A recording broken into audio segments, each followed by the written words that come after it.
Hai teman-teman, Assalamualaikum warahmatullahi wabarakatuh. Kami dari kelompok 2 Formulasi Kebijakan Publik yang beranggotakan Emma Putriana saya sendiri, Erika Riana, Febrianti Kelestari, Fikri Syahbani, dan Firda Julianti. Di sini kami akan memaparkan tentang analisis RUU Omnibus Law menggunakan SWOT. Baiklah, langsung saja. Apa itu RUU Omnibus Law? Undang-undang Omnibus Law adalah istilah untuk menyebut suatu undang-undang yang bersentuhan dengan berbagai macam topik dan dimaksudkan untuk mengamandemen, memangkas, atau mengganti undang-undang yang lain. Kemudian SWOT. Apa itu SWOT? SWOT adalah singkatan dari Strength, Weakness, Opportunities, dan Threat. Strength yaitu kekuatan, weakness yaitu kelemahan, opportunities yaitu peluang, dan threat adalah cara. Baiklah, mari kita lihat penjelasannya di slide berikut yang akan dijelaskan oleh teman saya. Yang pertama, strength. Penyederhanaan izin untuk nelayan. Penyederhanaan perizinan berusaha untuk kapal perikanan. Kini perizinan hanya cukup satu pintu melalui Kementerian Kelautan dan Perikanan atau KKP. Kementerian Perhubungan tetap memberikan dukungan melalui standar keselamatannya. Insentif fiskal dan perlindungan hukum. Bagi pelaku usaha, RUU Cipta Kerja akan memberi manfaat yang mencakup kemudahan dan kepastian dalam mendapatkan perizinan. Berusaha dengan penerapan perizinan berbasis resiko dan berbasis standar. Pesangon dan jaminan kehilangan pekerjaan.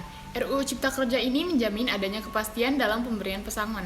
Pemerintah menerapkan program jaminan kehilangan pekerjaan dengan tidak mengurangi manfaat jaminan kecelakaan kerja, jaminan kematian dan jaminan hari tua, dan jaminan pensiun, serta tidak menambah beban iuran dari pekerja dan pengusaha. UMKM dan koperasi. RUU Cipta Kerja ini diklaim memberikan kemudahan dan kepastian dalam proses perizinan melalui OSS, pendaftaran hak kekayaan intelektual, dan kemudahan dalam mendirikan perseroan terbuka atau perseorangan. Regulasi ini juga menawarkan kemudahan dalam pendirian koperasi dengan menetapkan minimal jumlah pendirian hanya oleh 9 orang. Koperasi juga diberikan dasar hukum yang kuat untuk melaksanakan prinsip usaha syariah. Sertifikat halal atau sertifikasi halal. Regulasi ini menjamin percepatan dan kepastian dalam proses sertifikat halal, bahkan bagi pelaku usaha mikro dan kecil. Pemerintah memberikan kemudahan tambahan berupa biaya sertifikasi dan tanggung pemerintah. Perkebunan masyarakat. Di kawasan hutan perkebunan masyarakat yang terlanjur masuk kawasan hutan, masyarakat akan dapat memiliki kepastian pemanfaatan atas keterlanjuran lahan dalam kawasan hutan. Nantinya, lahan masyarakat yang berada di kawasan konservasi, masyarakat tetap dapat memanfaatkan hasil perkebunan dengan pengawasan dari pemerintah. Yang kedua, weakness. Weakness terdapat 5 bagian. Yang pertama, waktu beristirahat mingguan adalah 1 hari untuk 6 hari kerja dalam 1 minggu. Yang kedua, waktu lembur dapat dilakukan paling banyak 4 jam dalam sehari dan 18 jam seminggu. Yang ketiga, jangka waktu kontrak akan berada di tangan pengusaha sehingga berpotensi membuat status kontrak pekerja abadi. Yang keempat, menghapus cuti panjang 2 bulan per 6 tahun cuti panjang akan diatur dalam perjanjian kerja. Dan terakhir, penghapusan upah minimum kabupaten kota diganti dengan Yang ketiga, opportunities. Yang pertama yaitu menghilangkan tumpang tindih antar peraturan perundang-undangan. Yang kedua, efisiensi proses perubahan atau pencabutan peraturan perundang-undangan. Yang ketiga, menghilangkan ego sektoral yang terkandung dalam berbagai peraturan perundang-undangan. Yang keempat, terciptanya lapangan kerja yang luas, serta tentunya meningkatkan kesejahteraan pekerja. Kemudian yang kelima, memberikan kemudahan berusaha untuk semua investor baik kelas besar, kecil, menengah maupun mikro. Yang keempat, threats. Yang pertama, pekerja terancam tidak memiliki pesangon.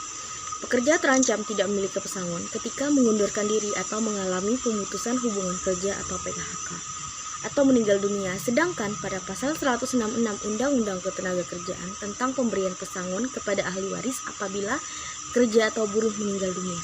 Yang kedua, TKA lebih mudah masuk RI. Undang-Undang Cipta Kerja mempermudah masuknya TKA ke Indonesia. Hal ini dilakukan melalui Pasal 81.4 hingga 11 Undang-Undang Cipta Kerja mengubah dan menghapus sejumlah aturan tentang pekerja asing dalam Undang-Undang Nomor 13 Tahun 2003 tentang Ketenagakerjaan.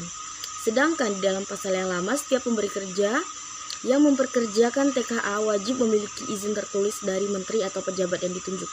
Yang ketiga, batas maksimum 3 tahun untuk karyawan kontrak dihapus. Pemerintah mengubah dan menghapus sejumlah pasal terkait ketentuan perjanjian kerja untuk waktu tertentu melalui UU Cipta Kerja. Salah satu poin yang menuai kontroversi adalah pemerintah menghilangkan batas maksimal karyawan kontrak selama 3 tahun dalam UU Cipta Kerja.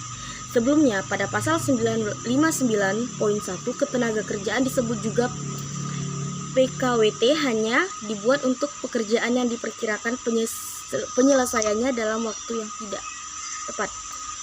Sekian dari kami kelompok 2. Terima kasih telah menonton. Assalamualaikum warahmatullahi wabarakatuh.